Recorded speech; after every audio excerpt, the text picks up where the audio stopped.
بسم الله الرحمن الرحيم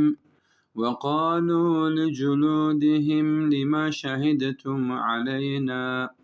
قالوا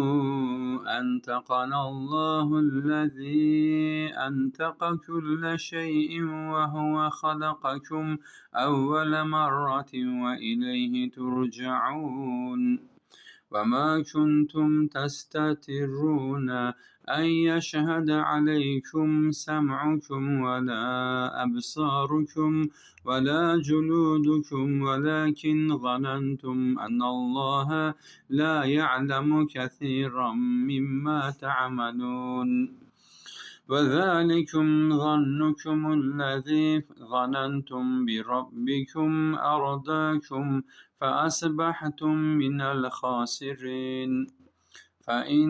فإن يصبروا فالنار مثوى لهم وإن يستعتبوا فما هم من المعتبين وقيضنا لهم قرناء فزينوا لهم ما بين أيديهم وما خلفهم وحق عليهم القول في قد خلت من قبلهم من الجن والإنس إنهم كانوا خاسرين وقال الذين كفروا لا تسمعوا لهذا القرآن والغوا فيه لعلكم تغلبون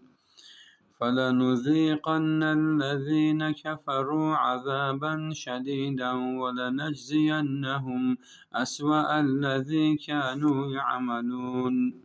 ذلك جزاء أعداء الله النار لهم فيها دار الخلد جزاء بما كانوا بآياتنا يجحدون وقال الذين كفروا ربنا أرنا الذين أضلنا من الجن والإنس